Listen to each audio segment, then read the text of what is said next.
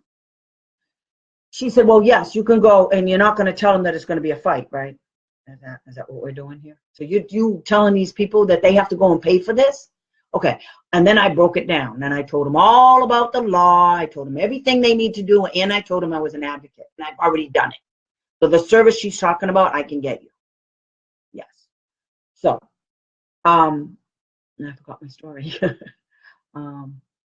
So anyway, you can get as many services as you need based on the evaluations. The school district, people don't want to tell you about your services and what you can get. They want you to get it from them because the school district can pay the contracted person to divide it, but they don't want to go through that nonsense. They don't want to wait. They just want you to sign the papers. If you went to them, I mean, they're typical for-profit companies. You know, you went to them, they need you to sign the contract before you get up and walk out the door, because if they don't get that contract signed to deliver those services to your kid that you're going to fund out of pocket, then they just lost a contract. They got to get that signed before you walk out the door. So the people are going to put pressure on you to purchase services for your kid through them without going through the school district. And they might even tell you, oh no, you can't get this through the school district. Yes, you can. Do not listen to everybody. They lie. They lie when telling the truth would be better. I'm telling you. So what you need to do is, if you go somewhere and you get an evaluation, wherever you get an evaluation from, you tell them you want recommendations. You want them to include the type of services that your kid needs. You want them to put it in their evaluation, especially if the school won't do that. But an outside evaluator will. So put that in writing. Tell them that's what you want them to do as part of their evaluation, because that's their job. They don't have to say a specific program. What they need to do is describe it. If they say they can't tell exactly what program, you tell them, yes, you can. And you tell them, fine. Then what I need you to do is to describe the type of program and the type of person that can deliver those services in the outside evaluation.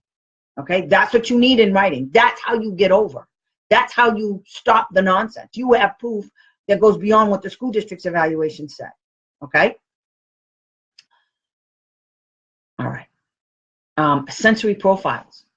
Okay. If your child has sensory issues, then you need what's called a sensory profile.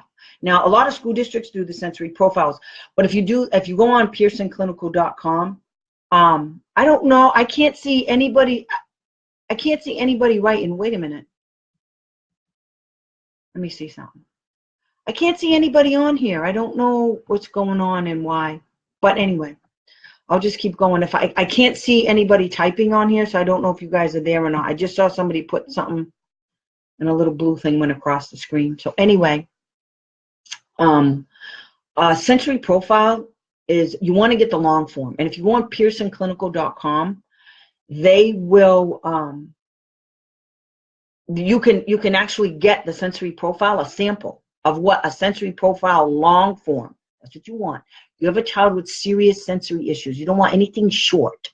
Anytime they say anything about the word brief, or they say short, when you're requesting an evaluation and then you get the evaluation, it says brief or it says short form.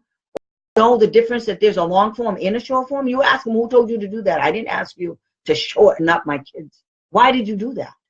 Why? And another thing, if they use a short form or they use a brief of any evaluation, the evaluator has to write those words in there. They have to tell you that this is a brief, and they have to explain why they used it rather than, you know, the long one. So anyway, if you go to pearsonclinical.com, you type in sensory profile, and you want the long form, and you go on there, and you can scroll down, go down to product details, click on, there's a bunch of tabs, and if you look in those tabs, it's between the product details, the scoring, or resources or training, resources and training. Click on one of those tabs, and one of those areas will be able to tell you what a sensory profile is, and you can print off a copy of it. Okay, you can actually download it to your computer. So now you understand what it's supposed to look like, okay, and what the district was supposed to do, because you have a good one that was written by the people who invented and developed the sensory profile long form. So what it does is sensory issues interfere with auditory processing, visual processing, all of your senses, all of them. Visual, auditory, touch, smell, taste, all of that is sensory, okay? So all of those areas have to be assessed, okay? Body position, another story. So that's the story I was trying to finish. I just remembered why I brought it up. Okay, at that same lecture with the autism woman, where I raised my hand and everything. Okay, one of the things they told us, she was telling us how they had gone to a school, and you know, when the kids stand up to do the Pledge of Allegiance, they put the hand over their heart and they stand right next to their desk. Well, apparently this kid didn't know where to stand. He was all over the place. He was weaving in and out, leaning on his desk. He's doing the Pledge of Allegiance. He's leaning on his desk. He's stepping 2 feet to the left, 2 feet back, all over the place. So these people came in to do an evaluation on the kid, and they saw him in class. You know what they did? This is amazing. And it was 2 seconds. They got a piece of tape that made an X right next to his desk. They told him, when the teacher says stand up to do the Pledge of Allegiance, stand on that X. From that point forward, that child never bobbed and weaved, never did leaning on anything. He stood there and did the Pledge of Allegiance like everybody else in the class. That's all they needed, was a piece of tape on the floor. I found that fascinating and amazing. Okay? That's how easy it is for kids with sensory issues. See, a lot of children who have sensory issues do not know where their body is in space. And they need something to put them in that box. And it's like floating in space. You know, there's no gravity for them. So they don't know. That's why they have problems with OT and PT, okay? And that's why there's so many sensory issues. Putting that X on the floor grounded that child. It gave him a visual, okay? That's how easy it is if you get the right assessments and you get people who don't have an agenda doing the assessments. They don't care anything else about, the only thing they care about is your kid. That's it. It's the only thing they care about. So that's what you do. Okay, you get that. It addresses the sensory profile long form. Go get it. There's a copy of it. You can get a sample of it. And when the school district says, well, we don't know what you're talking about, you can just, and that's another thing they like to say, well, we don't understand what you're talking about. Oh, you don't? Good. Here, how about that? Do you understand that? Do you understand now? Let me be clear. They're the most I don't understand what you're saying people I ever met in my life. And they use that. They do it on purpose. They're telling you they don't understand. A lot of lawyers say that to me. Funny. That just happened to me too. So I write up this complaint, and the first thing that comes out of the hearing officer's mouth in Pennsylvania was he didn't understand my complaint. And I said, that figures. He got mad that I said that. Well, the reason why I said that is because it's classic. Put me down because I'm not an attorney. Oh God, no, I'm not an attorney. So only an attorney can write a complaint. No, that's not true. And it's real funny because you know who did understand what I wrote? The judge that gave me limited educational guardianship of that kid. Yeah, how come I sent him the same thing I sent the school district? He never said, what the hell are you talking about to me? He read all of our stuff that we gave him, which was about that thing, including the complaint that I wrote and the stupid decision from the hearing officer. Yes, that said he didn't understand what I was saying. They always say that to us. It's a way of demeaning and degrading you. and to make you feel less important, and to make you feel like you don't know what they're talking about. They're full of shit. It's just that simple. They don't know anything. I'm telling you, I'm in school. I'm about to get my bachelor's degree in psychology. Let me tell you something. For 20 years, I've been doing this. I barely opened a book and I aced everything. It's because it's common sense. This is not hard. Just because they went to school and they got a few letters after their name doesn't make them smart. I don't know what their transcripts say. They could have got all C's and D's. If you get a D, you actually get credit. You go on probation, but you actually get the 3 credits in school. If you get a C minus, you get 3 credits for passing that class. I don't know what their GPA is. Mine was pretty high, to be honest with you. So that's what they do. So they say they don't understand you. They're full of it. They do understand you. They understand everything that you're talking about. They want you to think they don't. They want to make you feel uncomfortable. They want to take away your confidence. They do. They want to go straight to you, making you feel like you don't know, second guessing yourself. Don't second guess yourself. You're right. You're right. I'm telling you, you're right. They know you're right. They don't like it that you're right. Too bad. You're right. And I can help you prove it. You're always right. The only reason why you think you're wrong is because you don't have the backup. They have all of their people sitting at the team. And the parents go into a team meeting, there's 15 people sitting there, for Christ's sake. And the parents sitting there and she's listening to everything. Do you have any questions? Hell no, I don't have any questions. I don't even know what you people are talking about. Then you get the stupid IEP that they wrote, and you really don't understand what the hell they were talking about. It's not supposed to be like that. It's supposed to be very simple. To be honest with you, I just did it. Recently, I have a parent in Massachusetts, and we got the IEP. And the mother told me, I don't understand a word that they wrote in here. It doesn't make any sense. I said, it's not you. It doesn't make any sense. It's a piece of doodle. I said, give me the IEP. She said, well, I'm going to write your kid's IEP. I wrote the IEP. My IEP was way bigger than theirs, covered way more area.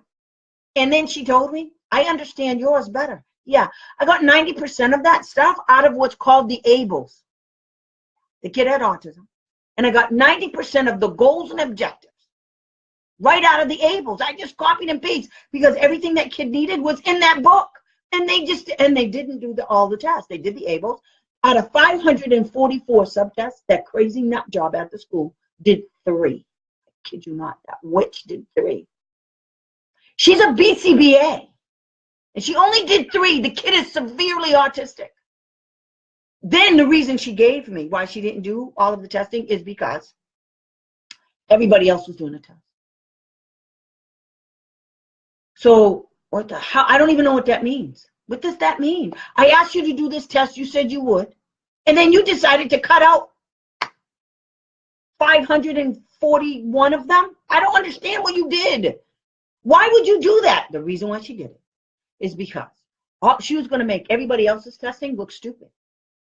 Okay? All of it was going to look stupid because they didn't evaluate in all areas of suspected disability. So she couldn't do it either because her testing, the ABLES are, which isn't even, it's deemed valid and reliable, but it's not in the same manner as like like any of the other academic testing is.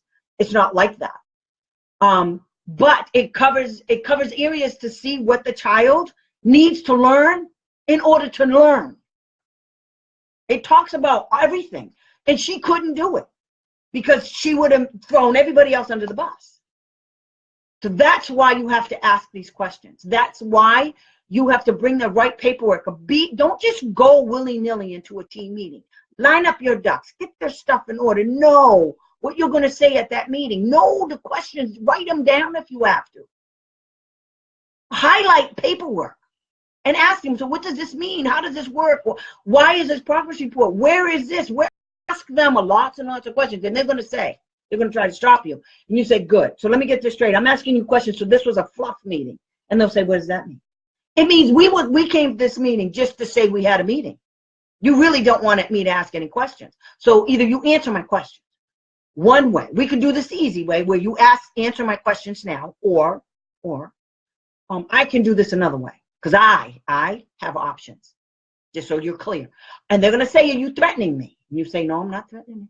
I'm educating you on what my options are as a parent of a child with a disability in this state and under the federal regulations. I'm not threatening you. It's not a threat. It's not a threat that I asked you. You guys are all on there and I don't see anybody. Thank you. But you have to tell them. No, it's a threat if I don't follow through with it. I don't make idle threats. I'm educating you on my rights. Are you telling me that I can't tell you about my rights? I'm giving you a heads up, stupid. I love it when they do that. Good, I'm threatening you. All right, whatever. What are you going to do about it? Okay, and always remember, they're going to try to threaten you. They're going to say, well, if you do this, what? Counter them. Don't let them slip. Don't let them slip something in there in the conversation as if they're threatening you. You ask them, was that a threat? Did you just threaten me? I could have sworn I heard you threaten me. Well, if I don't comply with what you want me to do, what are you going to do? What? What are you going to do? Hello? What? Who are you going to file? You're going to file false complaints? You're going to file false allegations? Is that what you're going to do? See, if you think your school district is doing that, bring somebody with you. Tell the school district, like in Massachusetts, all you have to do in Massachusetts, well, it's not all you have to do. In Massachusetts, you can have your tape record. You can tape record your team meetings, okay? So what I do is to put in writing and say, we want to tape record the meetings. You guys can do it too. Now, they don't have to agree. If they don't agree in Massachusetts, you can't tape them. But in New York, you can. Yeah. No, you don't have to. You just have to tell them you're tape recording. But other than, and I believe you don't even have to tell them that. But anywho, you can I'm thinking of all, I know you guys are asking me questions that I don't know why it's not showing up. But anyhow, I've got to figure out what I did. So bring somebody with you. The other thing that I love to do, I absolutely love it. See, this is whole thing with school districts about home field advantage. Home field advantage is you go to the school. You are sitting there with 15 people sitting at the team meeting. Let me tell you how I equalize that a little bit, where I level the playing field just a bit. I do some of my phone. Most of my team meetings now are done over the phone, with me on the phone. I don't care what state it is. I attend all of the team meetings now, 99% of them, over the phone. And the reason is this. Whatever they're going to say to me, to my face, they can say to me over the phone. Here's the best part. I can hang up and say, I'm done. Meeting over. Bye-bye. I will be filing a complaint, and you guys can explain all of this to the state. Bye-bye. See you later. And I tell the parent, hang up the phone. Get off. Because that's the other thing I tell the parent. The parents, I tell them, you get on the phone. We're going to take away home field advantage. See, there's power in numbers. See, think about it. You get 15 people. You get 8 people. All school of people. People that you believe have authority. They're all sitting at the meeting. You're there all by yourself. They're telling you what they're going to do. You're objecting. And they're telling you basically, we don't care. We're going to do it our way. Do what you got to do. Let's take that home field advantage away. They can't arm wrestle you anymore. They can't strong arm you. Okay? You're not there. You know what I do sometimes? I mute everybody because I get mad. And the only way to control my temper is to mute the entire conversation. I let them talk and then I come after. They're all done. They say, you have any questions?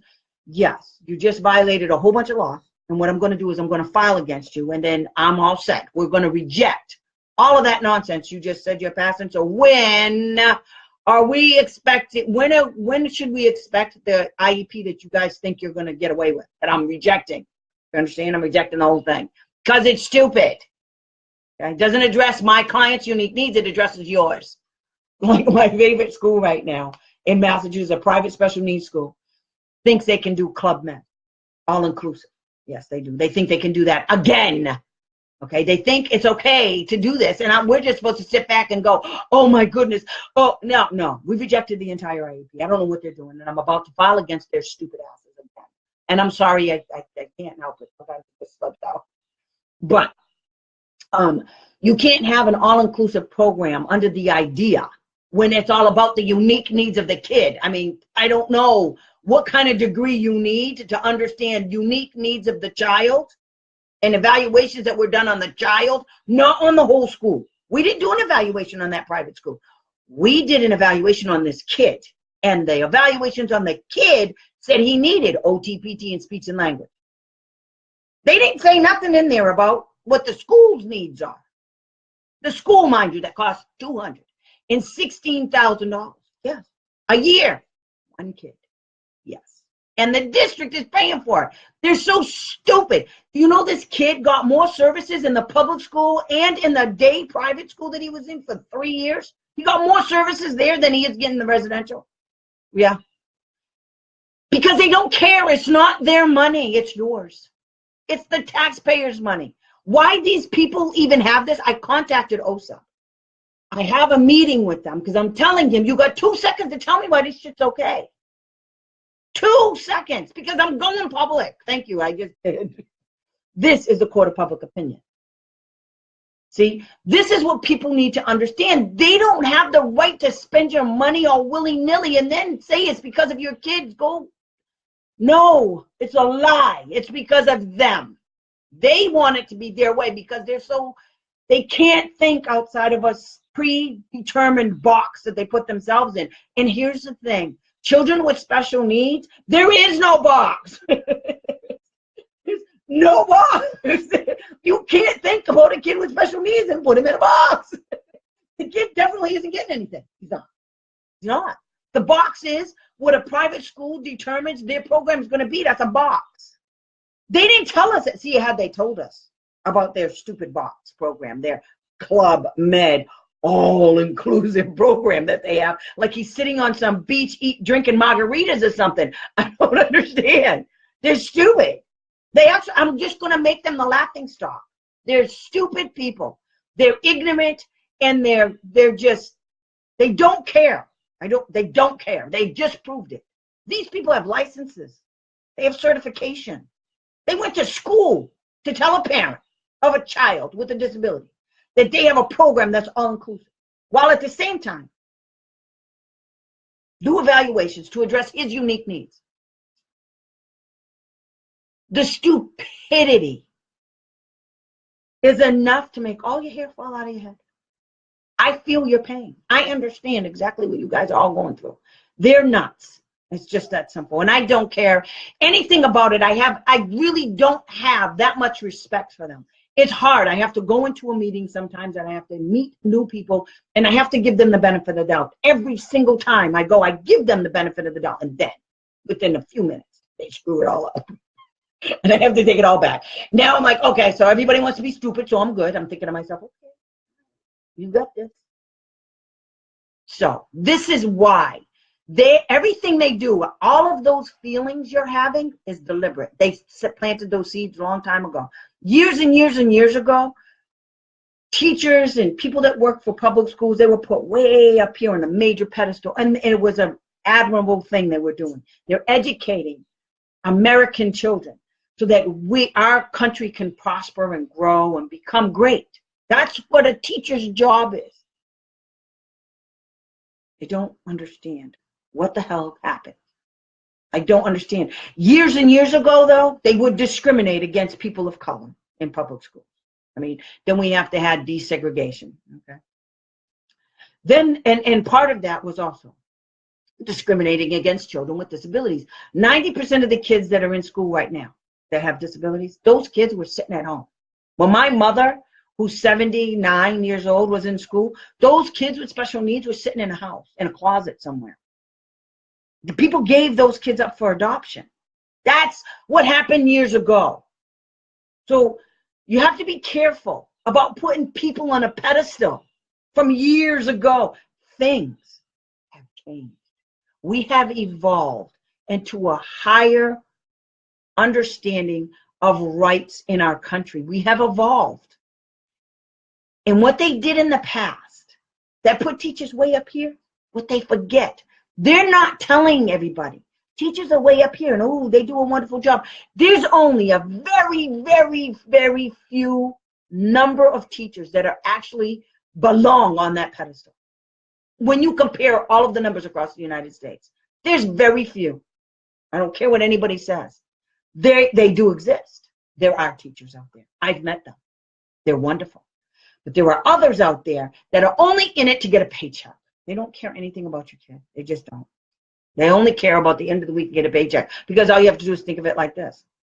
Win, lose, or draw. Whether your child gets an education or not, you know those people still get a paycheck. The same amount of money. It doesn't matter if the kid fails out. It doesn't matter if the kid drops out. It doesn't matter that the kid doesn't learn anything.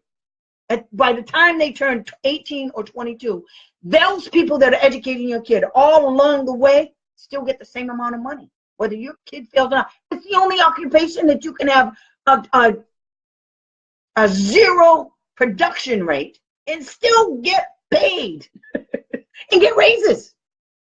The only occupation that I know of. Tell me if I'm wrong. But anyway, I'm telling you guys this because I want you to have the confidence. I want you to be sure this is all a game for them. This is not a game for you.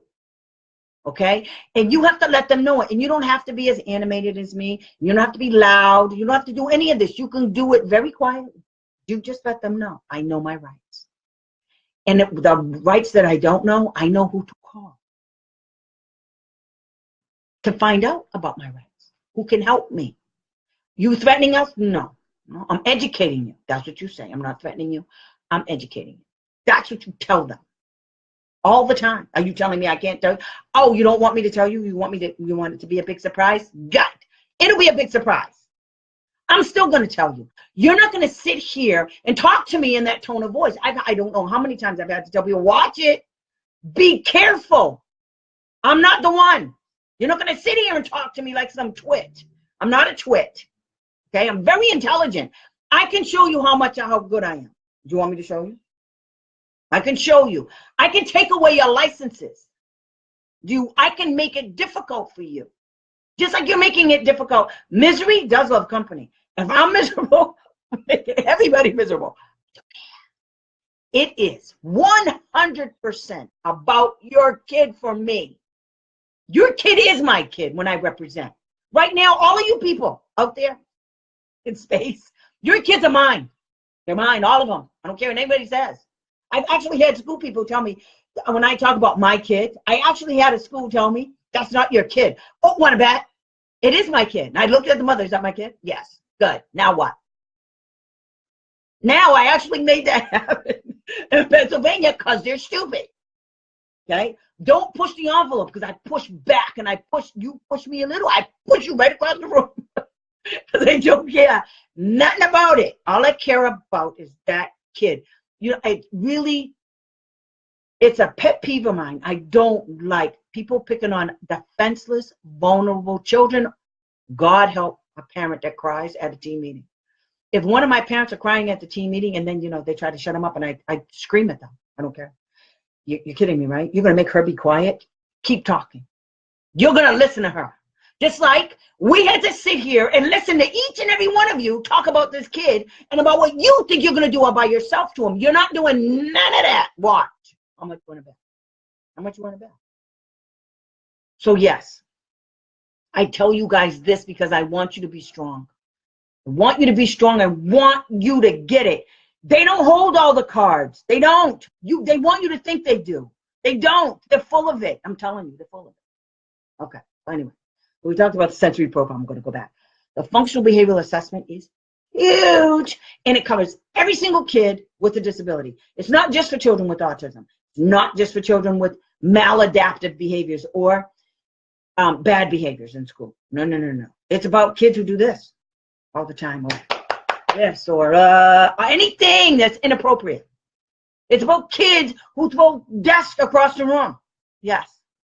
It's about a kid who cries all the time.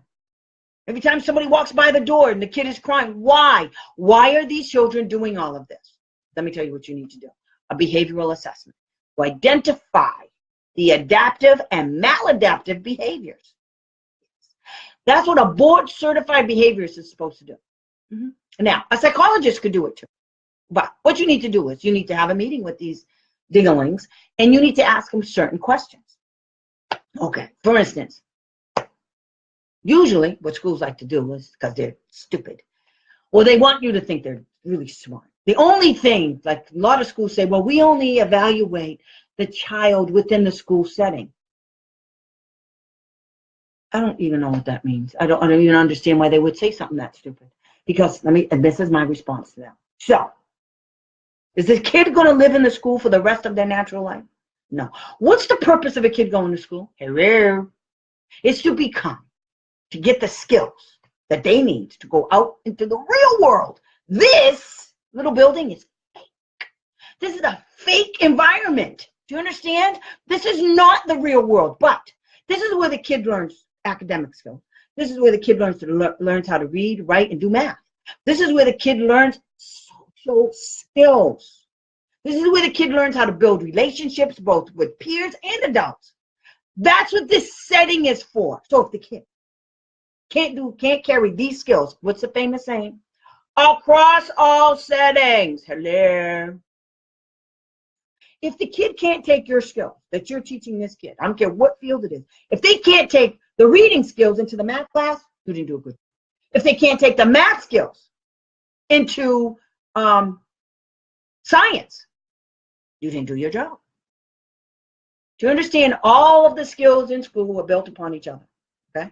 So you can get a whole person, okay? And the kid can go anywhere in the community. That's the purpose of school, teachers. It's not about you guys. Because the kids, unless you're going to be with this kid for the rest of his natural life, we need to talk about assessing the child in other areas. Oh, wow. In the classroom. That's my favorite. Well, we only do this in the classroom setting. Good. Put that in writing. I dare you. Put it in writing that you're only going to do the functional behavioral assessment in the classroom. Here's the other thing. Kids exhibit different behaviors in different settings. Yes.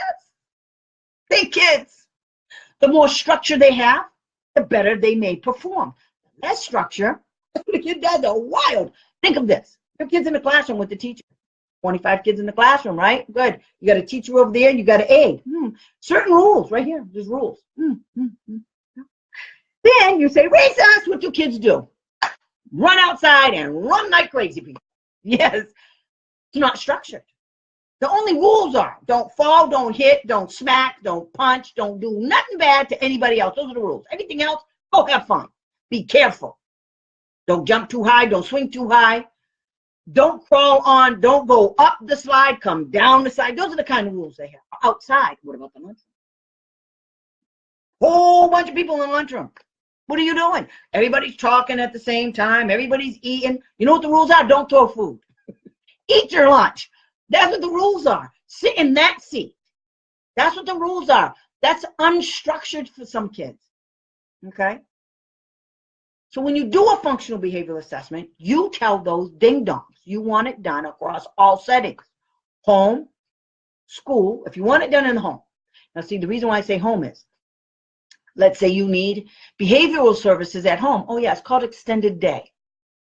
You can get that too, and a lot of schools say, no, we don't do that. When schools say, no, we don't do that, they're lying. They do that. They do it if the team determines he needs it. They do it.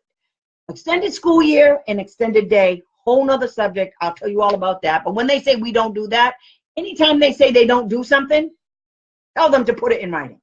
Anytime, remember, anytime they say they don't do that here, you tell them to put that in writing. You want to see how quick they do it? They don't. And if they do, they're stupid. Which I just had a conversation with my girl Leanne, and they're dumb. I told her they're going to admit it, and sure enough, idiots admitted something today. They admit everything. They're stupid because they think they're right. They're not. I hope that's you, Leanne. But anyway, they think they're right all the time. They're not right. They're stupid. And I don't care what anybody says. I'm not politically correct. I'm not here to be politically correct. I'm here to build up your self-esteem so that you can go in there and you can tell them about themselves. Okay? Right, Leanne? I hope you're there. I can't see you guys, but anyway. That's what I'm doing. I'm teaching you guys how to navigate the system, but I'm giving you to let you know you got backup. You always have backup. Don't be afraid. Just let the words fall out of your mouth. Like me, diarrhea of the mouth. I don't care. The difference between me and them is I don't care. I don't care nothing about them. I don't care what they say. I don't care how they say it. I just chewed out a lawyer the other day. I don't care. You're a lawyer. What does that mean to me? You think you're a lawyer? That means something? I'm not afraid of you. I don't care. I'm not doing anything illegal. I'm not doing anything illegal. The only thing that I'm doing is telling parents what they can do. Period. Just like, you know, every single state is supposed to have what's called a parent information center for you guys to contact. You know what they have? Lies. In Pennsylvania, they're big. And it's so funny. I shouldn't even be laughing. It's disgusting. Their big thing for training you guys is to have a film festival. The whole month of September almost. Film festivals. You know what they were about? About adult children with disabilities. Yeah, that's what they did. At least in Massachusetts, we have the Federation for Children with Special Needs. They actually have trainings, basic rights trainings. They don't have none of that in Pennsylvania. They don't want you guys to know your rights in Pennsylvania because they're breaking them left, right, and center. Because this is a Republican state run by Republicans. They don't want your kids to have nothing. Well, you're supposed to have it your own. Go get it yourself. That's what you're supposed to do. That's what you're supposed to do. So anywho, you're supposed to be able to pick up the phone and call somebody. I just called somebody in Pennsylvania. They're crazy. I don't know where they get their information from, and I don't know if it's the state that's telling them to say this nonsense, but even when you call them up, first of all, you can't get anybody on the phone in Pennsylvania. I don't care what department you call in this state. You got to wait at least 2 days. You got to leave a message. It does. I did it one day, all day long. I called 15 different departments. All day long, I had to leave a message. I had to wait for all of these calls. You know what? I forgot who I called 2 days later. I'm getting all these calls. I don't even know who they are. So the woman calls me back, and she's telling me everything. I'm like, that's all wrong. I told her. Oh, really? Good. I'm just going to call the OSAP and tell them what you just said. What's your name again? Stupido? They don't tell you the truth. Even the Federation for Children with Special Needs, their idea of training advocates is to put people who went through their training on the phone. What? You put them on the phone to tell parents stuff that's a lie. Okay. I got to do this. Oh, you guys like my poncho? Isn't it cute? Okay. Really cute, isn't it? I made it. Yes. Anywho, okay. Collaboration. Yeah, there's 2 meanings for that word, you know. You know what it means? Collaboration, when the school district says, well, we would like to work collaboratively, you know what that means? That means for you to sit down, shut up, and don't touch nothing at the meeting. That's what that means for the school district. Because as soon as you start trying to work with them, unless you agree with everything they say, you're not working collaboratively. You're jeopardizing your child's education. Have you heard any of these words before? Yeah, they're full of doo-doo, okay? Collaboration. We work together, okay?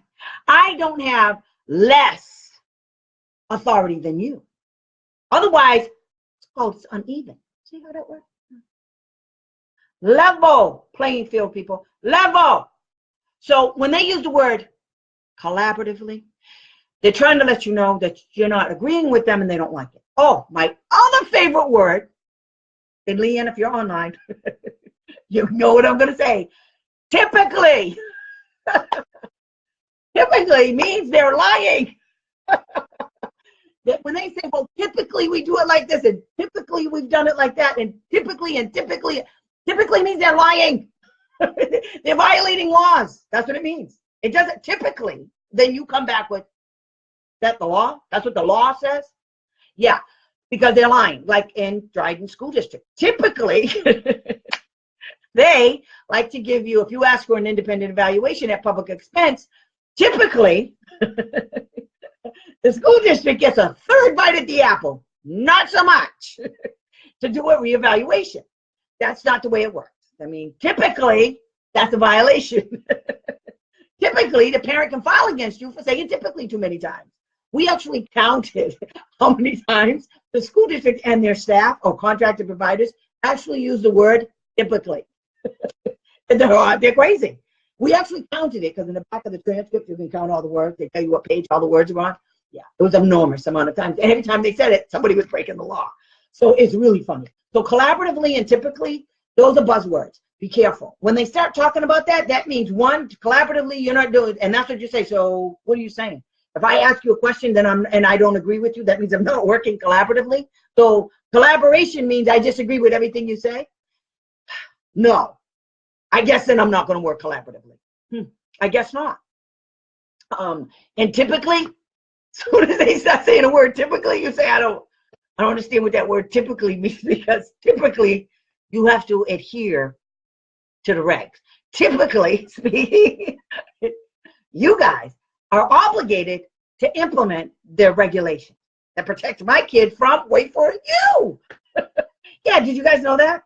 The regulations were designed specifically to protect children with disabilities from the very entity that's supposed to educate them. Yes, that's what it is. That's what it is. Okay, it only works between the ages for children. Okay, school age children from 3 pre-K to the age 21 or 22 in some cases because of kid's birthday. Yeah, so between 3 and 21, 22 years old, it's the only time you can use the regulations in a public school. You can't use ID after that. After that, it's called the Americans with Disabilities Act. Yeah, and now you're under state agency care, which is a whole nother topic. But anyway, you're under state agency. So Congress in the United States, they said, oh my God, none of these children with disabilities are getting an education in our country. How is that even possible? And we have, wait for it, civil rights. So they created these laws to protect our kids from the very entity that has been empowered and given the authority to educate our children. Go look up 34 CFR 300 point, wait for it, 1, which describes the purpose of the Education Act, of the Individuals with Disabilities Education Act. It tells you the purpose. Tell them that when they talk about, oh, here's another thing. Tell them up typically the school districts receive federal funding from the state that they voluntarily applied for to get a whole bunch of money, millions and millions of dollars, or thousands, I should say. Most school districts get between $300,000 and $600,000 a school year for special education directly from the IDEA grant. And then they get local tax money and they get state tax money for IDEA, for special education. So they get a lot of money, to tell you, typically. Typically, my hiney. Okay? There's no typically. Don't use the word typically, and then you tell the school. If you use the word typically, I just typically think you're lying. And you're making up stuff. Okay? No. We're not doing none of that. You don't want to hear anything about collaboratively. You don't want to hear anything typically. And you don't want to hear anything that says, well, the way we do it here is. Okay. All of that is to take away your rights. So anytime they use the word collaboratively, typically, or that's not what we do here, you tell them, wait for it, put it in writing, because I'm going to send it to you. Get it? Okay. So that's why it's important to make sure when you do your evaluations, all of this stuff, because they're going to come back and say, well, typically we don't do that. Typically we don't do OT, we don't accept OT and PT evaluations unless they're done on school grounds. No, it can't be done in a clinical setting. Where does it say that? State law, federal, where? It says evaluations have to be completed. It doesn't say what setting. You're making up rules. When schools do that, that means they're making up rules that are more restrictive than the federal requirements. They can't do that either. It's illegal. Okay? So when you do a functional behavioral assessment, back to that. I know I digress, but back to that. So you want to do it across numerous settings. Like I said, when you get to the school piece, let's say you don't want a home, you don't want it in the home, you don't want it in the community. So you got a little teensy kid, but you have to remember something. Schools like to take kids on field trips, just saying. So you might want to do it in the community, just so your kid knows what to do in a setting and stuff. So anyway, numerous settings. So that includes the classroom. That includes lunch and recess. That includes if your kid's getting one-to-one services with that person. It includes doing direct observations of your kid in the hallway, walking to the office, whatever your child is doing, in order to clearly identify any and all inappropriate, maladaptive, or adaptive behaviors. Okay? Because here's the questions you have to ask. A functional behavioral assessment is to determine why your kid is doing that behavior. What purpose does that behavior serve your kid? Okay? And what triggered that behavior to happen? It's called the ABCs: antecedent, behavior, and consequence. And when you're sitting at team meetings with board certified behaviorists and they use words you don't know, like antecedent, behaviors, consequence, and what that means, you tell them, what the hell does that mean? I don't understand that whole thing. And a lot of times they put it right in the report, what it means and what they're doing. Okay, so read the report carefully, because sometimes they have explanations as to what that means. If they don't explain it to you fully, you ask them, what does that mean? So if your kid is in the classroom, for instance, and your kid is flapping his hands, or your kid is making siren noises, or your kid is tapping his foot, banging the desk, your kid is doing something, or your kid is torturing somebody else's kid, okay? Or your kid throws stuff in the classroom all the time when they don't get their way. So what you need to do is, in the classroom, what triggered that behavior? What was the antecedent, that's what it's called, to that behavior? What was going on just before that behavior exhibited itself? Now, once you do that, then you have to say, and that's in all the settings, that's what they have to do. Then you have to say, is this behavior seen anyplace else? If so, where? So you have to identify all of the times and all of the places this behavior is seen. Then you have to ask yourself, you have to put, the person that's doing the evaluation has to do this. So the behavior is being seen, what is the frequency and duration and the intensity of that behavior?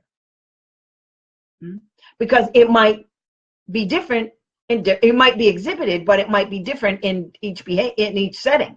So is it more pronounced in the classroom, less pronounced in recess, or vice versa? See what I'm saying? So who was there when the behaviors happened? Could be that the kid don't like the teacher or the aide, or somebody did something to the kid to trigger the behavior. What did they do? Who was there, and who was there, and what did they do in response to that inappropriate behavior?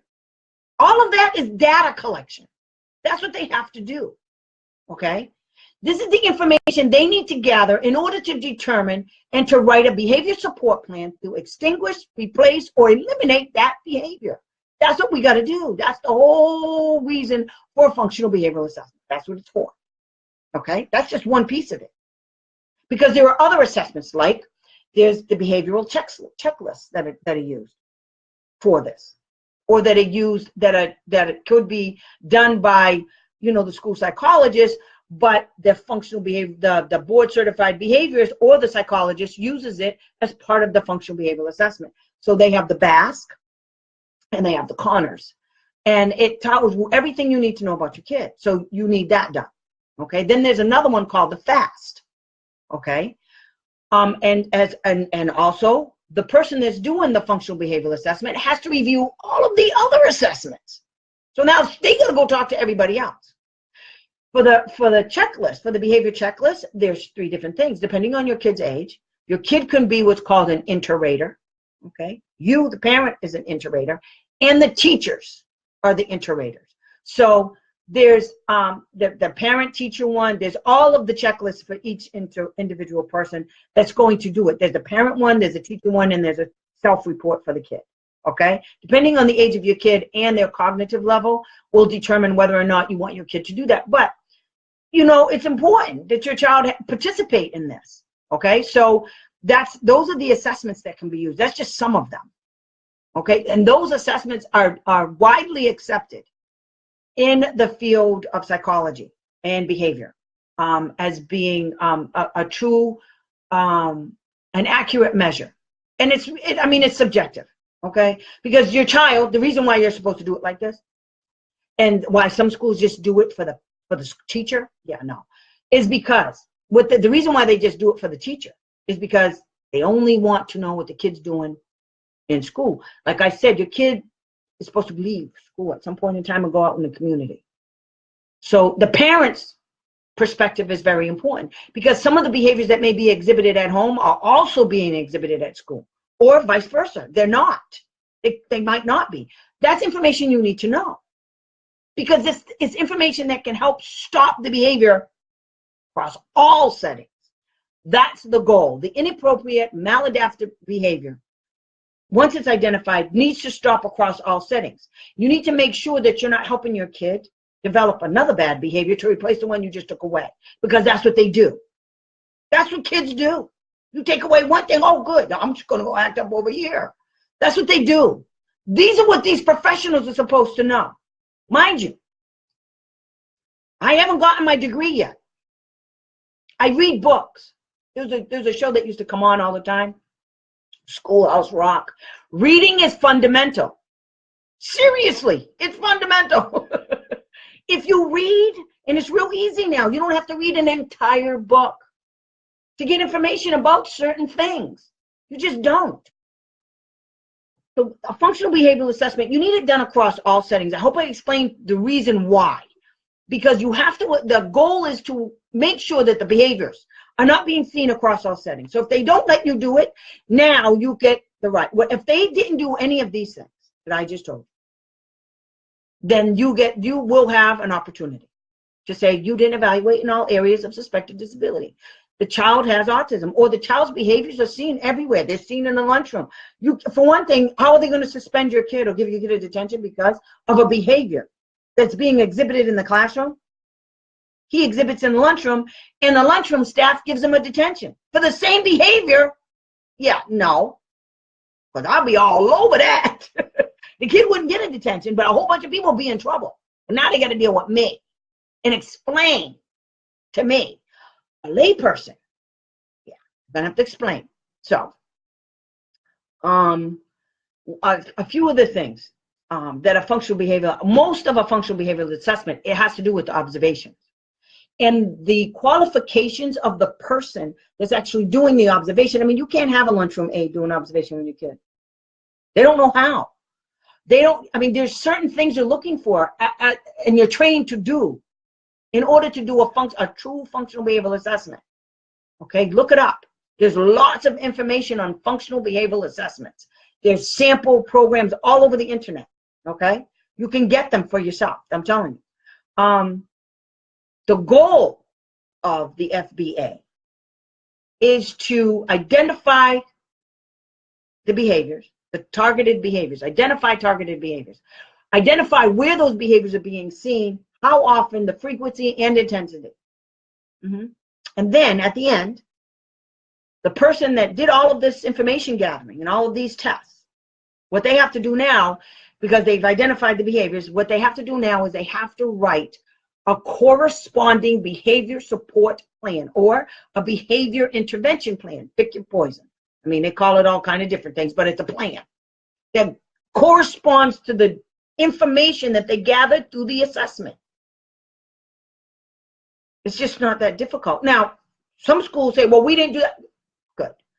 So now, if you've got a BCBA doing it, you can report the BCBA to the BACB, their boss, who gave them certification, national. They take their life, send it to them. I'll show you how to do that. Like I said, identify when, where, how often, and the antecedent to the behaviors and who was present when happened. I already told you that. That's what it's supposed to say in the report. When you get the report, by the way, and you tell them you want it 48 hours before the team meeting, you tell them you want all of the data that was collected. You want all that information too, not just the summary of what they did. You want to see the actual, because they lie, because they don't do it. In Dryden, they predetermined how many targeted behaviors the kid could have. So stupid. Yeah, they predetermined it. When they gave the mother the paperwork, it said, we're only going to look at 2. It doesn't matter what it is, because it's only 2. It's so stupid. We ripped it apart. The school, that's you, Leanne. The school is so dumb. The school lost because, we kind of sort of proved that their evaluation wasn't comprehensive. So, so dumb. So then we want an independent evaluation. Well, their stupid guy that they wanted us to use also has a contract with the school, so he can't be considered an independent evaluator on their little handy dandy list, which had dead people on it. I'm going to tell you all about that later. But anyway, so we had to go outside of the school district, and we had to go way outside, like 250 miles out past. And so we got this person, and she did everything. And I even had to tell her a few things because they thought they were just going to walk away and not do an assessment in the home. And then I had to tell her, I told the mother, tell her that behaviors are different depending on the setting. And this was a BCBA. But they're so used to doing it their way because of what school districts do that they don't think beyond that. And then she said, oh, yeah, that's right. So anyway, they will make up stuff. And you guys have to be at the ready. You have to be prepared. You have to, I mean, it's hard. You can't go there nasty. You just have to wait for it. But just remember, if you remember this, you tell them, put everything you just said in writing. Everything that I asked you to do and you refuse, you got to put that in writing. Because if you don't, I just wrote it down. And all you have to do is, this is easy. When you go to a team meeting, first of all, try to bring somebody with you and tell them, take notes. Every time I ask them for something, I want you to write it down. And I'm going to say, before they give me the, I'm going to say, wait. You ready? And then we'll say, now, I need your answer. And then she writes down the question that you asked them. And then when they give you the answer, you look at your person and you go, did you write that down? Yes, I did. Okay. And then at the end, you say, here's all of the questions that I asked. Here's all of my requests. And you said no to all of them. You're going to put that in your district's refusal, your prior written notice, right? And they're going to say yes. And then you're going to get it. And it's not going to say any of that. Not going to say it because they can't. Because they're no good. And they know they're in violation. Sometimes they don't know. Like Dryden. Dryden never knew they were in violation. They actually thought all of the stuff they were doing was okay. Because, you know, they're the school. And I don't know what that special ed director, who her connection was and what her relationship with that person is. Because I swear to God, I swear, I think they're related. I don't understand how she got away with all of this stuff all of these years. I mean, just mind-boggling. But anyway, so you want to make sure that you cover all of your bases. Make sure anything that you ask them for, you tell them when they say no. Good. So you're going to put that in writing, right? And they get mad. And then you have to tell them 34 CFR 300.503. That's all you say. 34 CFR 300.503. And when they say, what's that? You say, it's the federal regulation for prior written notice. Goofy. Yeah, that's what you tell them. They're not going to like it if you're citing regs. Cite them anyway. It's fun. I like to see their faces because nobody at the team meeting knows the federal regs. You know that, right? Yeah. That's why when you file a complaint on my complaints, I put right on the bottom that I want everything that they were found to be in non-compliance with. I want them all trained. And then I break down how I want the training to go. And they actually have to do it. I like it a lot. And then they have to send me the paperwork that they actually got trained. And who attended the training? Yes. I like it a lot. So that's the other thing. So part of the functional behavioral assessment is supposed to include when they identify the behavior, what did that behavior do for the kid? Like, did the kid get, so the kid acts out in class. Kid threw a chair across the room. What did the kid get for that? Kid got attention. It was negative attention, but the kid got attention. Once the kid got the attention, what did the kid do? Did he continue? Did he stop? Did he calm down? Does the kid, constantly interrupt? And what is the purpose of that? When you give the kid a math paper, does the kid fall all over the place and act out until you throw him out of the room? That's a consequence. That's the reason why the kid is doing it has to do with the math. And that's what the functional behavioral assessment will identify. When do these behaviors occur? Who was in the room when it happened? And what did the behavior serve? What actually happened? The kid got thrown out of class. That's what the kid wanted. They're smart. I know it's hard to believe, but the kids are smart.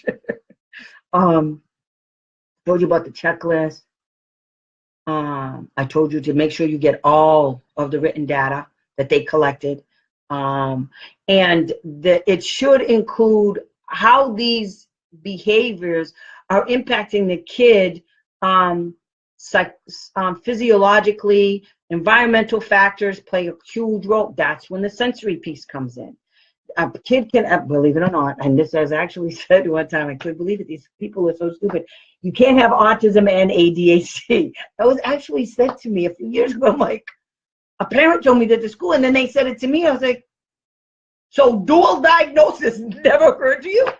When did you get your medical license? That's what I want to know. I'm just curious. And then they get mad at me because I'm a smart ass. I'm sorry, but you make stupid statements like that. You think, these people think that just because they're teachers, they can just go all over the field across all disciplines and just make decisions. Even lawyers, they're even lawyers now. Now I got school districts in Pennsylvania telling me, I got a principal that just told me not too long ago, I can't talk about laws because I'm not a lawyer. Are you kidding me? This is America. Of course I can. I can talk about laws because he's mad because I'm telling him he's breaking them and I'm citing him. You don't like it. I said it again. So you have to make sure that you're also assessing. I told you about the basque and the corners and the fast and any other instruments. These people have to tell you what they're going to use as an assessment tool. And when they do, you tell them, I want to know, as a functional behavioral assessment, I want to meet with the evaluator. And I want to know, what instruments you're going to use to find out what's going on with my kid and how we can stop this from happening, blah, blah, blah, blah, blah. And you meet with them. And then they're supposed to break it down. And what you want to do is you want to, so what you say, what instruments are you using? What testing instruments are you going to use? Now, if they only say, well, we only do observations, I'm going to need you to put that in writing. Because you immediately can get an independent. Don't argue with them. When they tell you what they're going to do, let them do it. That happened in New York.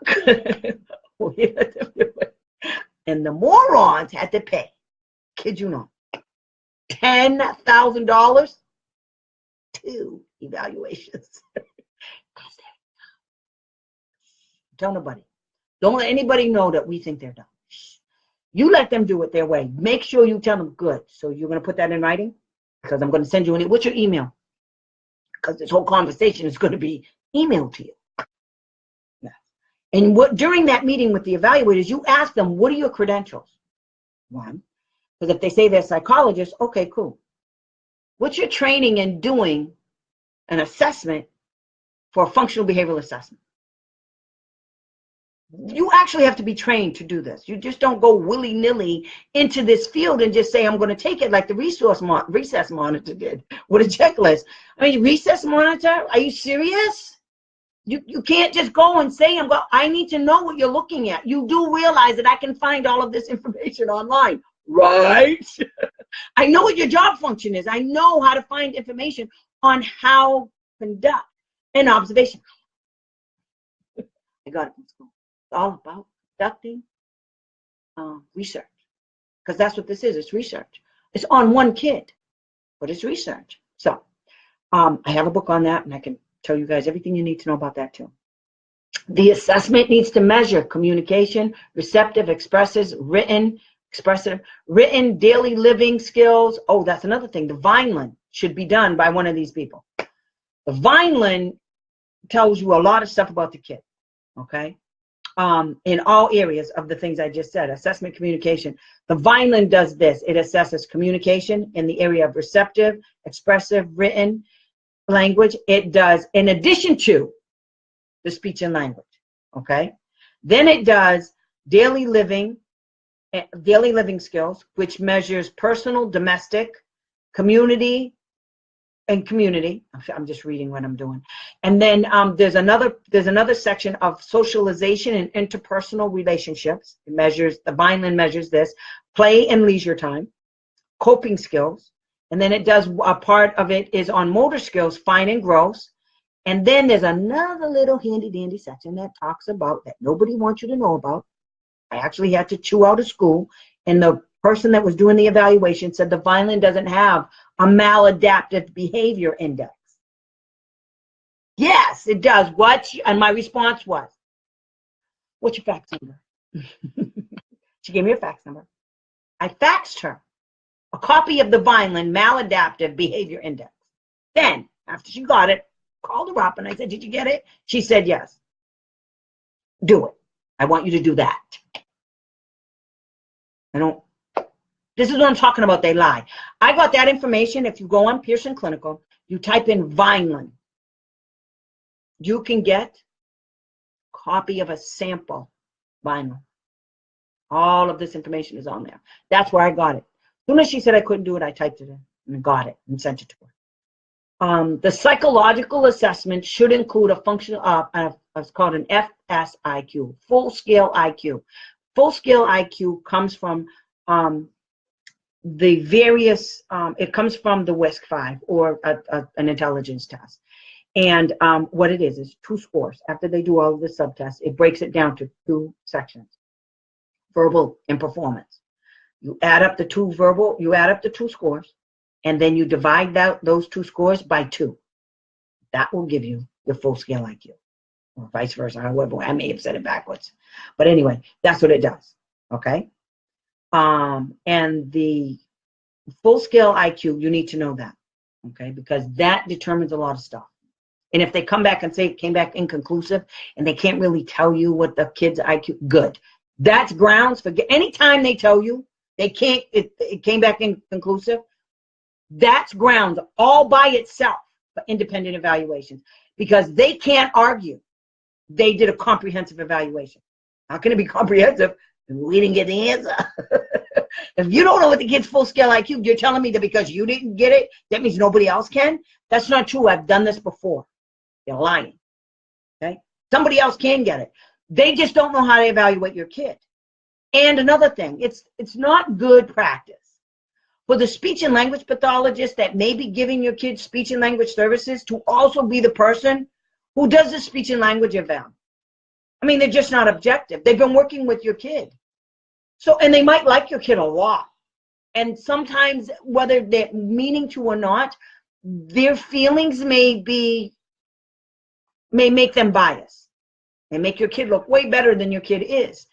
And that's not to say that your kid's not, but in order to keep it on the up and up, the person that actually is doing the testing should not be the person that's also giving your kid services. It just shouldn't, okay? So if you guys, I have this list, and I just read you all of this stuff from it. If you guys want, I can post this out there so you guys can have this list, and all you have to do, if whatever testing you want, there's a thing there for it. So if you wanted reading, and you wanted to cover all of the areas in reading, you just cut and paste this piece and put it in your request to the school district. And you say, I am requesting a reading assessment in all areas of suspected disability to include, but not limited to, and then you do all of that. How you do? Thank you. Okay, that's how you do it. So, and the same thing with the math and the sensory. You can do all of these at the same time. If your kids have never been evaluated, you want all of this done. All of it. And anytime, remember, anytime the school comes and says, we don't do that, make sure you say, do what? You don't do what? Make them say exactly what they don't do, and then you say to them, and you're putting that in writing, right? That you don't do that for all those reasons you just gave me, right? Because I am. Wait a minute, hold that thought. School says, and write down who said it, write down the date and say, wait a minute, you don't do that? And then you write in, you don't do what? And you just write it down. Okay. You're putting that in writing, right? And they're going to say, yes. They're lying. They're not going to put anything in writing because they know they're in trouble. They're lying. Don't believe them. Shh. Okay? So that's what you need. These are all the things you need to put in there. I'm getting closer to the end of evaluations. I just really, really, really, really, really need you guys to understand how important it is, and don't fluff it off and don't pretend. I just got a call from a woman in Waynesboro that's telling me some idiot principal is telling her that her kid can't go to school because he's on a 504. The doctor sent a note saying he can't go to school because of a broken leg, he has ADHD, and he needs this and he needs that, and the stupid principal just said no. Like, it's okay. Just because they say no, they got to put shit in writing. That's as simple as that. They got to put it in writing. When they say no, say, you put it in writing yourself. That's how you create your paper trail. Your paper trail. How you win. They can't argue with their own words. They can't. They can try. I mean, they can do a lot of stuff. They can say they're not going to do it. You always, always, always, always have options. Always, always have options. It doesn't matter that they say you don't. It doesn't matter anything they say. You look at them and you say, I have rights, and I'm going to exercise them to the fullest extent of the law. I don't care nothing about it. And you don't get to dictate where I go. So that means fullest extent means finally gets individuals at the team who are licensed and certified in their particular field that didn't include all of the information that you needed, didn't provide you. Remember, 48 hours before the team meeting, you need everything, data sheets, everything they used to do this. And I'm going to find out if, because I have a bachelor's degree in psychology, if I can get protocols now. I think I can request the protocols. See, schools don't like to give protocols to people who aren't certified in a particular field or have a degree in that field. So I'm going to contact Pearson and I'm going to see, but I think I can get them. I don't think I have to be a licensed person to look at those protocols because I am trained. So I'm going to check it out. And if I can get the protocols for you guys and review them and tell you what the hell's missing. It's just not that hard to figure out what's missing and where they screwed up. It's simply not that hard. You can always have a good case. I don't know any school district that assesses a child across all settings in all areas of suspected disability. And their biggest excuse is, it's because we don't offer it. Oh, speaking of assessments, if your child, under the federal law, this is going to be a whole nother training. Under the federal law, child is 16, the school district must evaluate your kid for transitional assessment under transitional planning. Now, transitional assessment is 34 CFR 300.43. Now, in Massachusetts and in Pennsylvania, state law says they have to start that process at the age of 14. And it's all about preparing your kid to go into high school, to prepare your kid to go out into the public, to go to higher education, because believe it or not, kids with special needs actually sometimes do go to college. Yeah, I know it's hard. I know that's hard to believe. But yeah, go ask MIT with all the people who have Asperger's sitting at MIT. Yes, okay? Just because you have a disability. How about Temple Grandin? Girlfriend has a PhD, okay? So, just because you have a disability doesn't mean your life is limited to the little square box they like to put children with special needs. What did I say about kids with special needs? You can't put them in this box. They don't belong in a box. They're over here. You're over here. My kid's over there. My wonderful children, they're up there. They're everywhere but where you want them to be.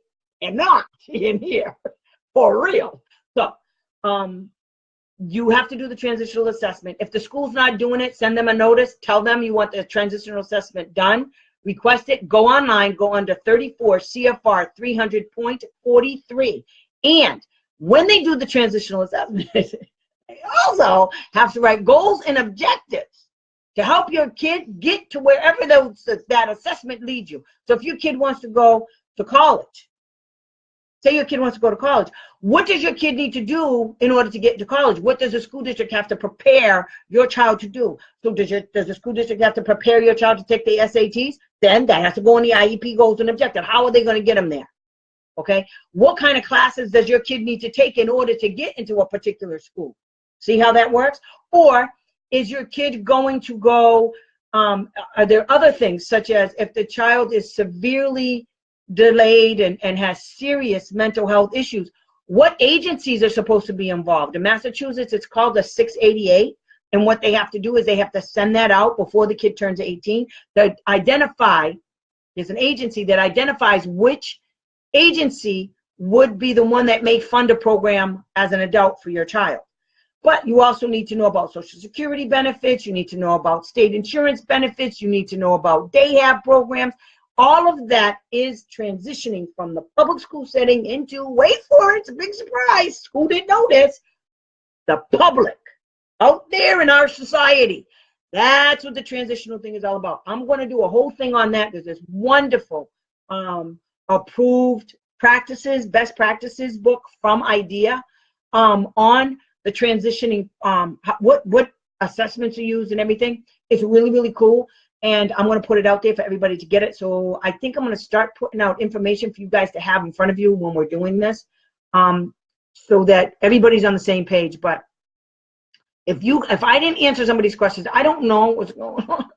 I want to keep having these problems with my internet. I'm gonna go get that MiFi thing, but so I don't have any problems, or I'm gonna go to the library and do all of this so I can do it right. But anyway, I have problems over there too at the library. But I didn't get any of your questions. I can't see it. I don't know why, and I'm getting mad. And I did something cuckoo with it, so I don't know if it just stopped it. But I got nothing, so I'm gonna go back on and see who participated. But I hope this is helpful. If it is, keep letting me know. Please go on my website so I can help you guys help yourselves and go on my shop, and I can show you these beautiful things that I'm making. See, look, it's a cute little poncho, and look at this sweater. Wait a minute. See the pretty sweater that I made? It's really cute. And oh, this is my favorite. This is so cute. Look what I made. Look what I made. It's a cowl neck. It hangs on your neck like that. You put it on, and it's a scarf. Yep. And then I made this. This is really cute.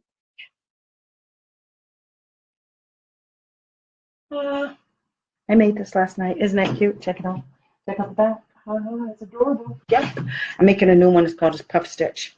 So if you guys want one of these, just call me up or just go on my website, and I'm going to be making a whole bunch of them because they're absolutely adorable and they're really cheap. If my prices are too high, let me know and I will lower them, because any little bit of money that you guys help, that you guys purchase my stuff, one, you guys get this stuff. It's handmade. I really put a lot of love into what I do, and I have so much. Oh my God, it popped up. Everybody was there. Hey, everybody, I see you. I don't know what's happening with myself. I don't even know. It finally came up. Hey, Lee. Hi, Lee Andrews there. Okay, good. So anyway, so did you see my hat? I think it's adorable. I liked my hair after I put the hat on. Everything looks nice. But did you see the hat? Isn't it cute? Yep, I got the stocking hats. Oh, wait, I'll show you guys another hat.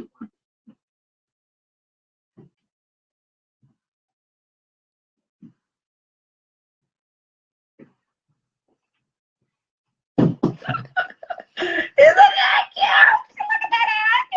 Yep, stocking hat. Oh, I love it. I'm giving this one to my sister. Here's another one. Look at this one. I am so proud of myself. I love these hats. I love my hats. They're so cute. I can't believe I'm doing this. Isn't that adorable? Look at that. It's so cute. And wait for it. I got the matching socks. Isn't that cute? Look how one's real light and one's real dark. It's one skein of yarn. This hat is adorable. I think I'm going to keep it. I like it a lot. But anyway, I'm selling this stuff online, and it's all because I need to make money so that I can keep doing what I'm doing. So if you guys want any of this stuff, let me know, and I will send it to you. And if you go on, oh, thank you. If you go on Google Wallet, you can download the Google Wallet, and I think I'll give you my telephone number, which is 989-632-1031, and it'll connect. It'll send me a message that you guys bought it. I'll go on and I will get it. Oh, plus shipping. So just add like, I don't know, $5, I think, for shipping. And then I'll put it in the mail. I love my stuff, guys. I mean, I make some pretty stuff. I'm just not telling you. I just started crocheting too. But anyway, you guys help me. This will really make a big difference in what I'm doing. I love doing these things. It's so much fun. So I'm looking at all the stuff you guys say. What's 37, Leanne? What was that? 37? Me and Leanne, we got some stuff. Leanne and Barbara, I want to do an interview with both of you online, and I think I can do it if we got to try it and see if I can get you guys to call in on Facebook and do this at the same time. But if we can't, I'll just have you guys call my cell phone, and then we'll do an online interview. Is that cool with you guys? Typically, that's not funny, Leanne. I saw that. Oh, very cute. You like it, huh? It's really, really cute. So anyway, and I'm making boy stuff. Oh, and I'm making stuffies for kids. I just made a snowman. Wait, I'm gonna show you.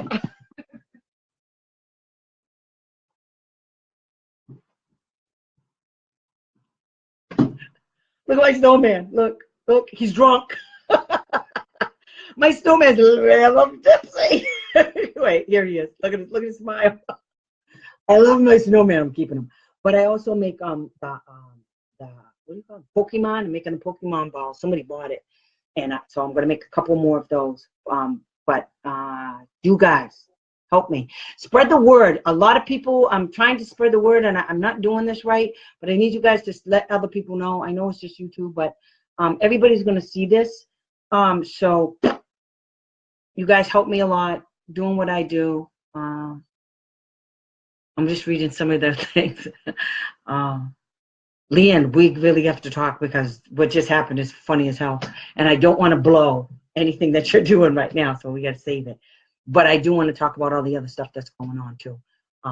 In good old Dryden, New York. That's fun. That's really fun. People don't understand we have to follow the money, and then we're good. All right, guys, I will talk to you soon. Barbara, I hope you sent an email. I think you sent it to the wrong people. I wanted you to send it to the school district, not to the, but it's okay. I don't care. So call me later, and I will talk to you guys soon, okay? Love you. Bye. Keep the faith, everybody. Fight the good fight. Bye. Till next time, tomorrow, 12 o'clock. Bye-bye.